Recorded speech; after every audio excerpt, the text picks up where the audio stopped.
Espace TV, le 22h.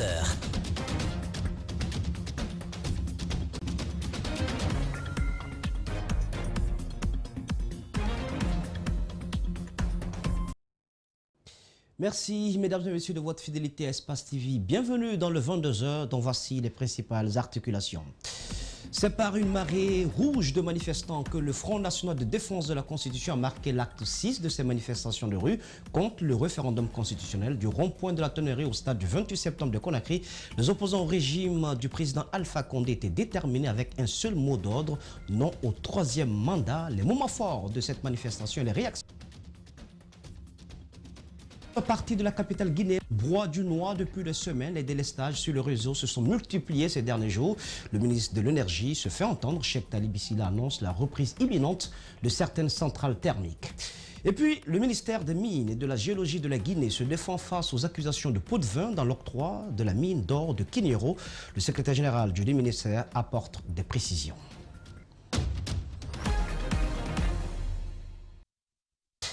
Il y avait du rouge dans les rues de Conakry ce mardi pour la 6e fois. Les leaders du Front national de défense de la Constitution et leurs militants ont battu le pavé dans la capitale guinéenne pour dire non au projet de modification constitutionnelle. Ils ne veulent pas de mandat de plus pour le président Alpha Condé. Malik Sangiana Kamara, Ibrahima Souri Sengsouma nous signe ce reportage. Le président du PADES, dans son grand boubou, a été un fervent militant du FNDC. Accompagné de Baouri, ces leaders politiques bougent ensemble du siège du PADES à Nongo pour rejoindre les marcheurs à Yimbaya.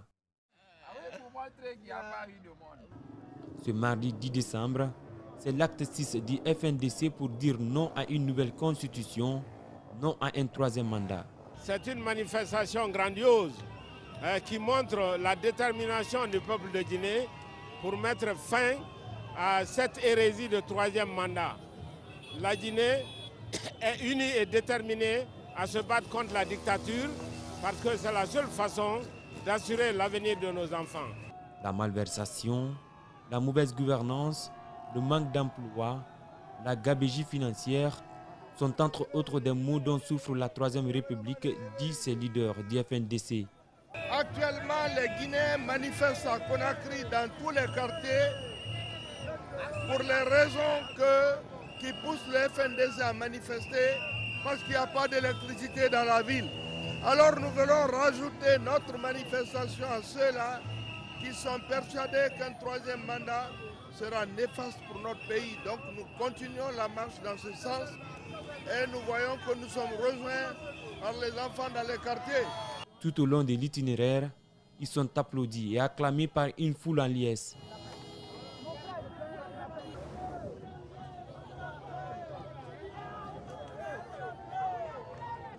Sans être surpris par cette mobilisation qui n'est pas une première, Dr Ousmane Kaba s'est dit satisfait. Pour lui, c'est une façon d'affirmer que le peuple de Guinée ne veut pas d'une nouvelle constitution. Écoutez, on est très content qu'il soit sorti. C'est justement le résultat de notre combat. La liberté est un combat permanent contre la dictature, contre l'obscurantisme, contre la brutalité. Eh bien, les Guinéens continueront à se battre. Au cœur de cette marche, les leaders du FNDC qui sont récemment libérés.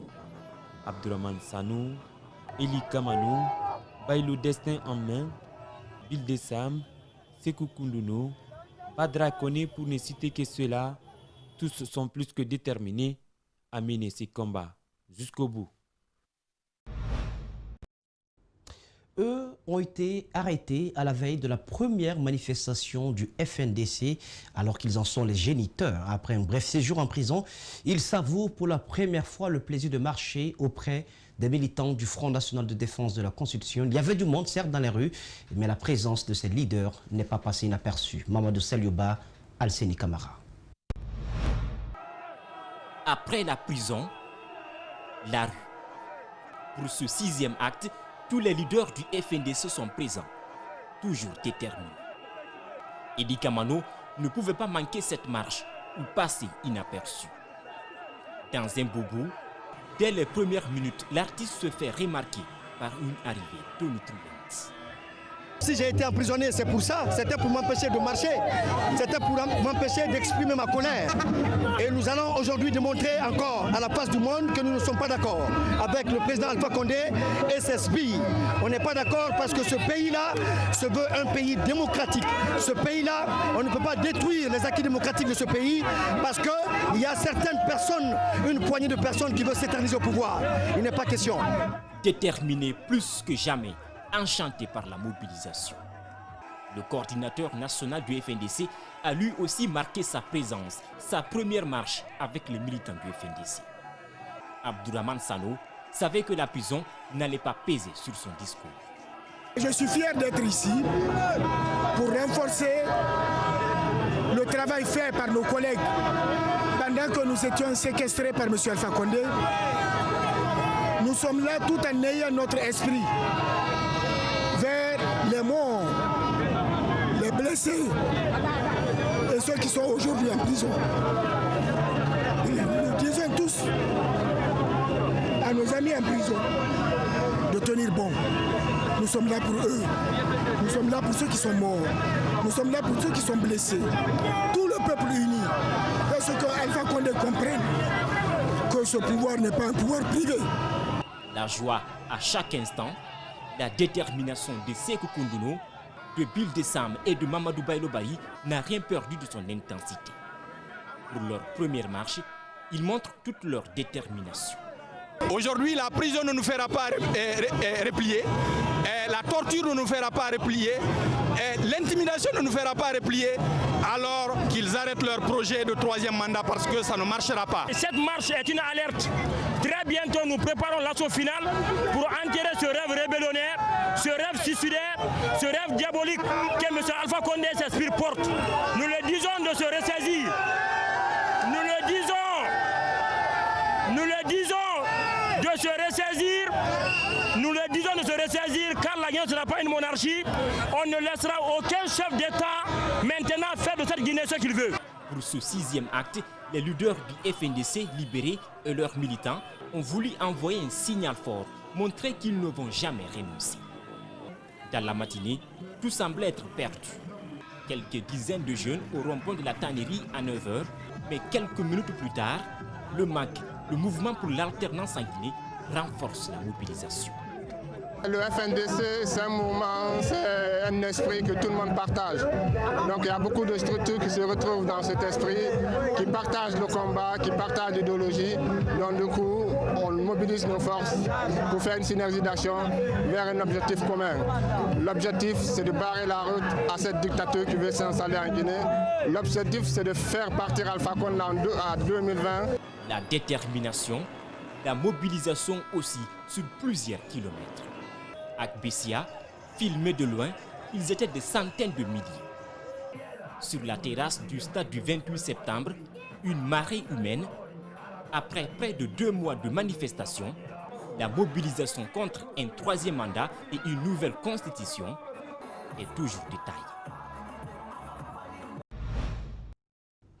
Et puis sur le même sujet, ce communiqué du ministère de la Sécurité et de la Protection civile portant sur la manifestation organisée par le Front National de Défense de la Constitution ce mardi 10 décembre 2019. Le mardi donc 10 décembre 2019, les derniers leaders du FNDC présents à la marche du jour sont arrivés à 17h03 à l'esplanade du stade du 28 septembre sans incident majeur signalé. Au terme des discours, la manifestation a pris fin à 18h08 malgré le dépassement de l'heure autorisée. Des instructions ont été données aux forces de l'ordre de faciliter le retour des manifestations. C'est donc le communauté dont s'est fondu le ministère de la Sécurité et de la Protection civile. Sans transition, avant de descendre dans les rues, les principaux leaders politiques membres du FNDC ont été reçus par le Forum des anciens chefs d'État africains, à la tête des anciens présidents du Nigeria, du Bénin qui séjournent en Guinée depuis samedi. Ils ont discuté des questions liées à la crise sociopolitique que traverse la Guinée. Après cette rencontre à huis clos, les leaders se sont prêtés aux questions de Malik Sangana Kamara et d'Ibrahima Souri Souma. Notamment le non-respect des délais constitutionnels des élections. Et deuxièmement, le déroulement même de ces élections a commencé par un fichier électoral qui n'est pas propre. Le recensement qui se fait très mal et on est en train de recenser des mineurs un peu partout dans le pays, ce qui va rendre encore le fichier encore plus malpropre. Les problèmes de centralisation et de comptabilisation des votes, comme on l'a eu lors des dernières élections locales. Et voilà les difficultés que nous avons, et les dates des élections et le processus électoral lui-même. Mais troisième difficulté majeure, c'est le fait qu'on essaie de tripatouiller la Constitution. Le pays aujourd'hui est sans repère, puisque c'est illégal. Il s'agit ni plus ni moins que d'un coup d'État constitutionnel. Et je crois que le message est bien passé. Nissofor Soglo et Goodluck Jonathan aient pris la peine de venir à Conakry, cela prouve que la communauté internationale s'inquiète de l'avenir de la Guinée. Et je pense qu'ils ne manqueront pas de transmettre à qui de droit leurs inquiétudes, leurs propositions de sortie de crise. Et nous espérons que cela puisse augurer d'un dénouement heureux pour nous permettre d'envisager l'avenir avec un peu plus de sérénité.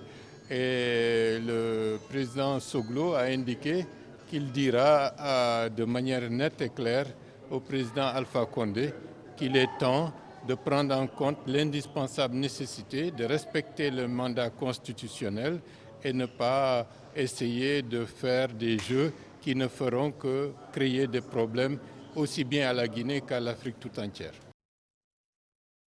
La CEDEAO, qui est notre organisation commune, estime qu'il y a des problèmes en Guinée. Et on a sollicité que ces deux institutions viennent vers nous pour nous écouter. Ça permettra de prendre des décisions et de donner des indications claires. Mais la CEDEAO a déjà dit qu'il était contre le troisième mandat. Ça, on le sait. Changeons à présent de registre. La capitale guinéenne broie du noir depuis quelques semaines face à la grogne qui commence à monter. Le ministre de l'Énergie annonce la reprise de quelques centrales thermiques, notamment AIS, avec une production de près de 18 MW. La mise à disposition également de Kaloum avec 5 de ces deux groupes. À cela s'ajoute la relance de Garafiri, de Kaleta et peut-être bientôt Swapiti. Talibi ici là indique que le plan de production sera refait sur l'ensemble des sites de production DDG. Alceni Bari. Le ministre de l'Énergie s'emploie à résoudre la crise d'électricité. Ce mardi, il a fait une visite à la centrale thermique de Kipé et de Kaloum, ex-Tombo. L'objectif est de s'enquérir des réalités et prendre des dispositions rapides pour assurer la fourniture du courant dans tous les ménages. Ce qui est arrivé maintenant, là, ce n'était pas ça qui était prévu. Mais il peut y avoir toujours des difficultés de dernière minute dues aux problèmes techniques, tels que Garafiri par exemple, qui doit obligatoirement être à l'arrêt minimum 9 jours afin de faire des réparations majeures. Quand je prends Kaloum 5, il y a un groupe qui est indisponible où l'alternateur est grillé. Donc c'est une acquisition qu'il faut pour mettre ce groupe-là en service aussi. C'est 10 MW de perdu. À ces difficultés s'ajoutent bien d'autres. Vous avez trouvé que la centrale Kaloum 1 est arrêtée pour des problèmes que nous allons résoudre tout de suite une fois qu'on sera au bureau. Et ces problèmes, c'est un problème d'ingénieur pour le faire fonctionner. Il Techno dit que ces agents sont déjà rentrés en Turquie. Talibi Silla annonce des mesures pour remédier à ce déficit d'électricité. Nous avons visité également la centrale de Kaloum 5 où il y a deux groupes qui sont disponibles. Un est sur le réseau, l'autre le sera certainement à partir de la pointe.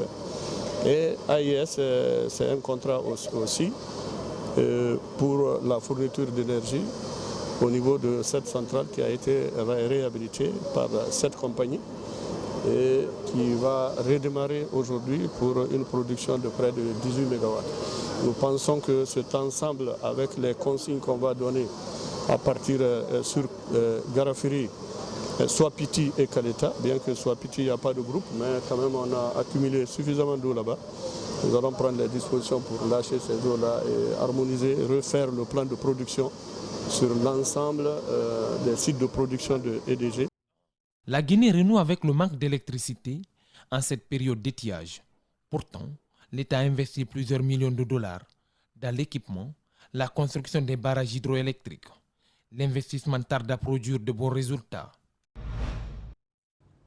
Hier, au carrefour SOS de Yataya, dans la commune de Ratoma, une tentative de racket a dégénéré, entraînant une bavure policière. Un jeune conducteur de mototaxi a été touché par un projectile à la tête. La victime, Mohamed Kamara, est alité à l'hôpital sino-guinéen.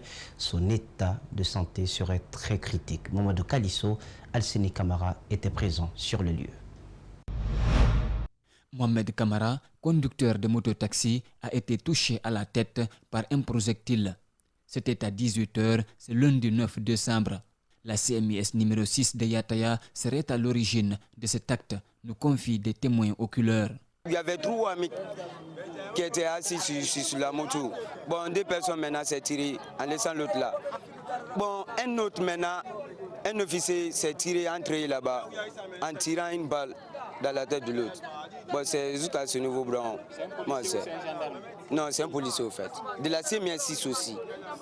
6 de Yataya ici.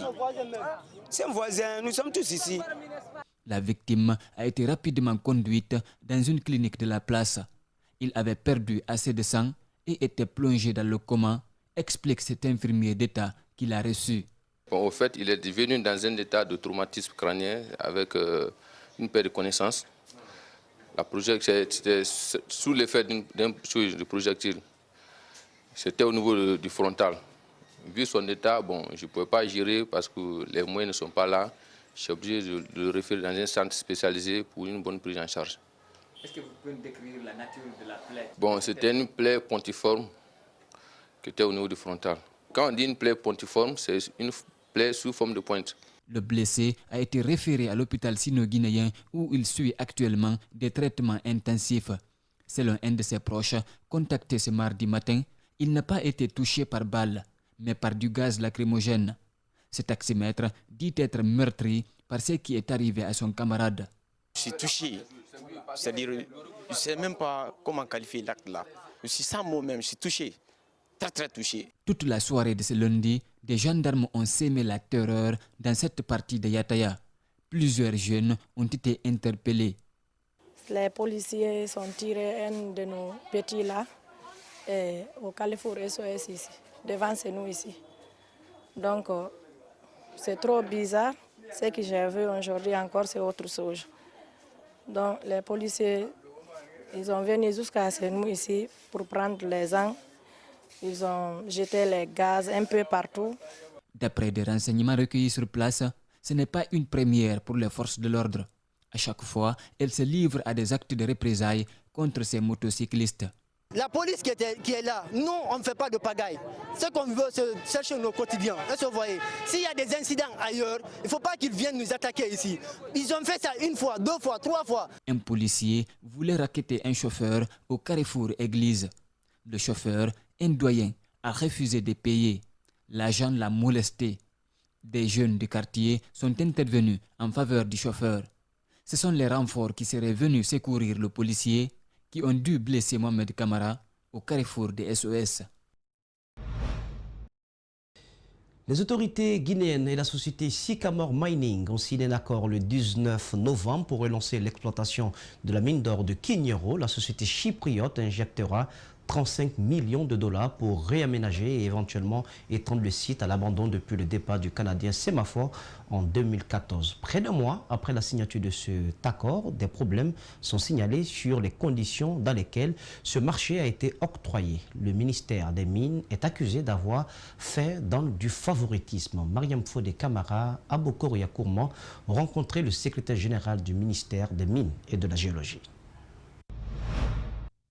La polémique a été soulevée par l'agence de presse suisse Ecofin Hebdo qui, dans un de ses articles sur l'attribution des mines d'or de Kignero, a mis en doute les conditions d'octroi de ce marché à la société Sycamore. Depuis 2014, la mine de Kignero a été fermée par l'ancien titulaire Sémaphore qui, selon le secrétaire général du ministère des Mines, n'a pas fait des investissements ces dernières années. Une situation qui aurait amené le ministère à lancer un appel d'offres pour rendre la mine opérationnelle et rentable. C'est-à-dire que tous ceux qui ont postulé, si certains avaient la capacité technique, aucun d'entre eux n'avait la capacité financière. Donc à cause de cela, nous leur avons posé des questions précises sur cela. Et on leur a demandé des documents probants quant à leur capacité financière, quant à leur état financier pendant les dernières années. Ce qui nous a été soumis n'a pas été satisfaisant, donc on a dû déclarer donc l'infructuosité de la procédure. Nous avons entamé une nouvelle démarche qui était également de demander, de prendre en compte tous ceux qui ont introduit des demandes au niveau du ministère des Mines. Au-delà de l'évaluation à laquelle tous les candidats ont été soumis, que la compagnie Sycamore a pu répondre à la volonté du gouvernement, explique Sadou Nimaga. Nous avons fait en sorte que celui qui est choisi soit effectivement la meilleure. Surtout, nous avons posé des questions à différents candidats, de répondre à un certain nombre de questions. Nous leur avons par exemple demandé leur acceptation de déposer une caution, une réparation du préjudice causé à l'État en cas de non-exécution de leur engagement contenu dans le dossier, et puis des engagements sur le plan fiscal, des engagements sur le plan communautaire. Alors les réponses qu'on a reçues étaient favorables quant à la volonté du gouvernement, réponse venant de Sycamore. Les autres ayant décliné cela, nous ne pouvons pas donc les accepter. Nous avons pris donc Sycamore comme étant la meilleure société. Si la Guinée présente la société Sycamore comme le meilleur investissement pour le projet, des sources de l'agence parlent d'intimidation et de prise illégale d'intérêt par des cadres du ministère. Le secrétaire général du ministère se dit habitué à ces genres de réactions qu'il impute aux perdants. Les gens veulent encore nous faire croire à ceux qui ne connaissent pas la réalité que les mêmes pratiques continuent parce qu'eux, ils ont perdu. En fait, ils ont perdu parce qu'ils n'ont pas la capacité. Certains de ceux-là même sont des maîtres corrupteurs. Ils ont tenté de soudoyer des cadres ici, mais cela n'a pas marché dans le cadre même de ces processus-là. La compagnie a déjà proposé un plan de développement local dans la région, annonce Sadou Nimaga. Vers la fin de l'évaluation à mi-parcours de la politique agricole de la CEDEAO ECOWAP horizon 2025 à Conakry, la dernière s'est tenue ce mardi. Elle a porté sur les politiques nationales de stockage et de sécurité alimentaire. Les participants devraient faire le point de la mise en œuvre de la politique de stockage dans leurs pays respectifs. Mamadou Sadio Baldé, la Mensila. Ces échanges de la commission de la CEDEAO portent sur l'examen à mi-parcours de la mise en œuvre de cette politique de stockage dans les communautés et villages lorsqu'il y a calamité ou problème d'insécurité. En plus des pays membres, d'autres États et des institutions ont pris part à ces discussions. Du projet d'appui au stockage que nous avons pu préparer et faire financer au niveau de notre région auprès de la Commission de l'Union européenne. Donc tous les États membres plus les deux États, la Mauritanie et le Tchad, sont présents ce matin à Conakry. Et en plus également, nous avons les organisations professionnelles qui jouent un rôle extrêmement important. Le besoin est réel. L'Union européenne est un partenaire qui ne souhaite pas attendre que les médias montrent des images horribles d'enfants affamés avant de pouvoir mobiliser des fonds. On n'a pas besoin de rappeler toutes ces images de famine en Afrique et c'est certainement des images qu'on n'a plus envie de voir. Donc il fallait faire quelque chose et l'une de ces choses à faire justement c'est de mettre en place une stratégie de stockage pour la sécurité alimentaire. Ce qui est fait, ce qui justifie l'intérêt de l'Union européenne pour cette thématique, ce qui justifie que l'Union européenne a apporté un appui financier au projet d'appui à la stratégie nationale de stockage pour la sécurité alimentaire. Voilà un peu. Des producteurs ne manquent pas en Afrique, seulement les résultats de leur production est souvent englouti par une concurrence déloyale. Les États devraient penser à leur protection et mieux à les financer. C'est une option, c'est une question d'option politique. Si les États pensent que l'agriculture est le meilleur moyen de développer notre pays, en améliorant l'accès au marché, l'accès aux intrants, l'accès à tout pour inciter le producteur à mieux produire. Ce qui n'est pas le cas aujourd'hui. On est trop concurrencé sur notre propre espace. L'autre défi qui s'impose aux pays membres, c'est la mobilisation du secteur privé dans ce projet. D'une rencontre à une autre avec l'ouverture ce mardi à Conakry du Forum des ministres du commerce de la zone monétaire de l'Afrique de l'Ouest ZMAO. Cette 10e rencontre des cadres qui se tient à Conakry a pour thème zone de libre-échange continentale africaine, opportunités et enjeux pour les États membres de la zone monétaire de l'Afrique de l'Ouest. Explication signée Mohamed Valectoré, Ibrahima Souma. C'est la 10e rencontre. L'idée est de renforcer la coopération entre les États dans le cadre de la zone monétaire ouest-africaine. Le forum offre l'occasion de partager les expériences des autres pays sur les questions relatives au commerce transfrontalier.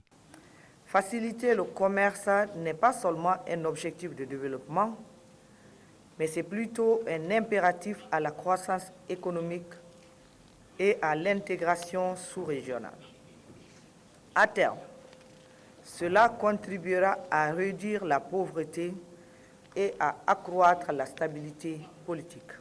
L'accent est aussi mis sur la revue de la performance des échanges intra-ZMAO avant de s'engager dans l'intégration commerciale de la CEDEAO. Dans le cas spécifique de la Guinée, la dernière mission d'évaluation de la Task Force de la CEDEAO en 2018 a fait ressortir un nombre important de postes de contrôle, des prélèvements illicites de sommes d'argent et une attente très longue à la frontière.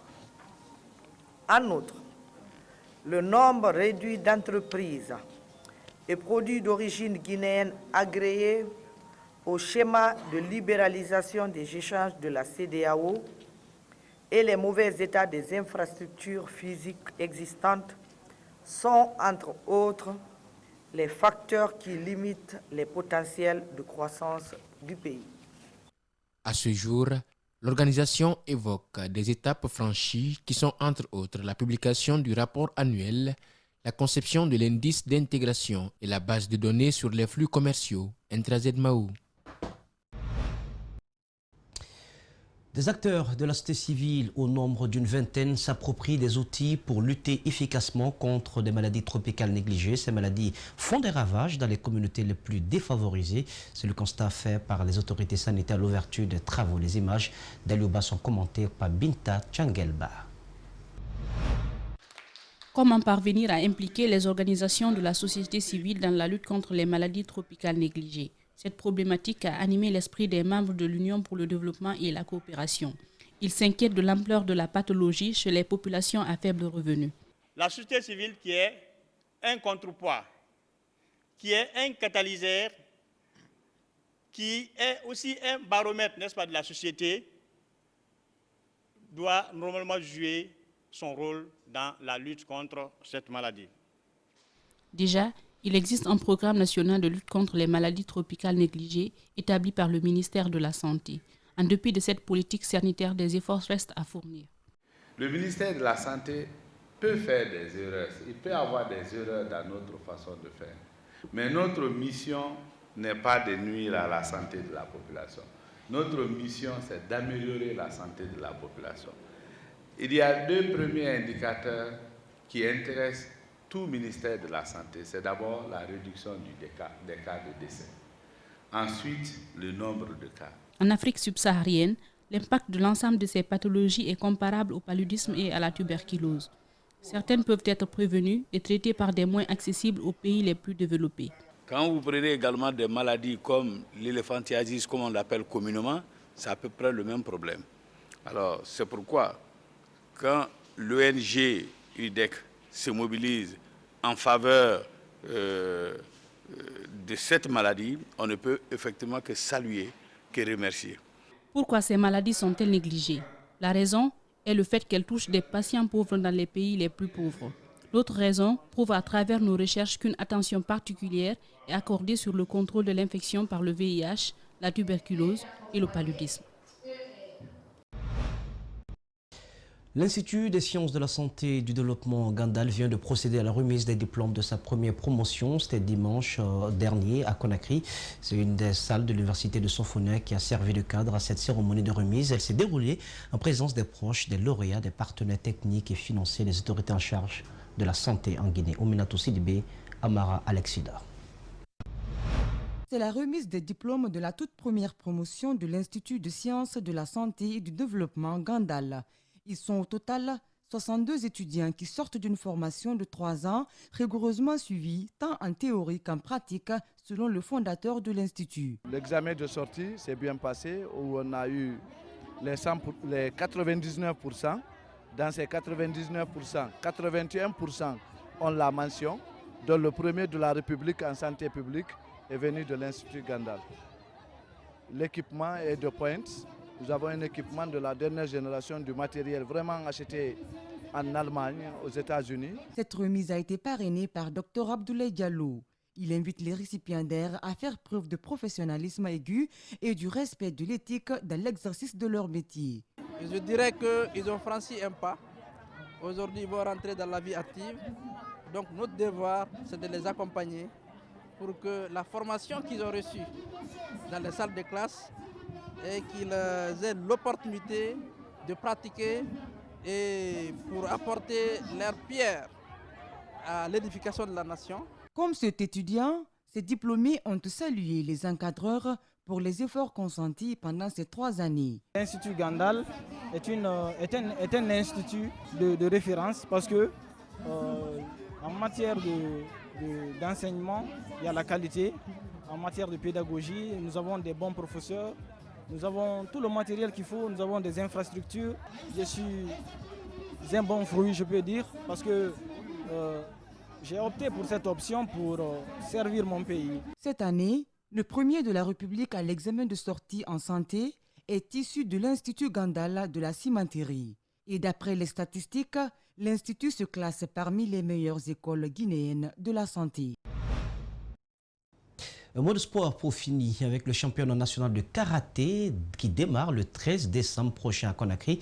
En prélude dans cette compétition qui sera sa 2e édition, la Fédération guinéenne de karaté a animé une conférence de presse lundi dernier pour annoncer les couleurs de l'événement. Le compte-rendu signé Abdoulaye Sadio Diallo, Lamine Silla.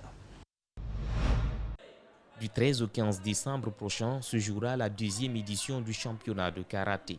Hormis la BI qui dispose d'un noyau non compétitif sur le plan national, les autres ligues régionales, les dizaines de clubs de Conakry et les équipes paramilitaires prendront part à la compétition. Nous attendons 7 ligues sur 8. Et sur les 7 ligues sur 8, nous avons les statistiques des ligues de l'intérieur du pays qui viennent avec 7 compétiteurs chacune. Mais à Conakry, vous savez, ça change du jour au lendemain. Nous n'avons pas encore, les inscriptions ne sont pas encore faites, les pesées ne sont pas encore faites, parce que ça peut aller en déduction des nombres. Parce que quand une équipe présente 2 personnes de même catégorie, on est obligé d'éliminer 1. Donc, il faut savoir qu'à Conakry, la zone spéciale de Conakry, nous sommes à plus de 50 clubs. C'est sur fonds propres que la Fédération de karaté mise pour l'organisation de son championnat. C'est un montant de 75 millions alloué à cette compétition, mais il faut reconnaître que c'est à fonds propres. À fonds propres, bien entendu, qu'il y a des accompagnements pas numéraires du côté du département pour le moment. Tirant les leçons de leurs précédentes éditions, Maître Cheikh et son équipe comptent apporter de la nouveauté cette saison. Donc la particularité technique de cette fois-ci, la fédération a suggéré à la direction technique à ce qu'il y ait tirage. Le nombre de régions ou de clubs engrangeant beaucoup plus de médailles va prendre la coupe. Bien sûr, les dates ont changé, c'est une des particularités très importantes. Donc il faut donner le temps aux qualifiés de se reposer avant de reprendre l'envol pour Bamako. En janvier prochain, la Guinée prendra part au championnat ouest-africain de karaté à Bamako. Fin, mesdames et messieurs, de cette édition d'information que j'ai eu un agréable plaisir de vous présenter. Merci de nous préférer sur Espace TV. Excellent sur le programme sur la télé de notre planète.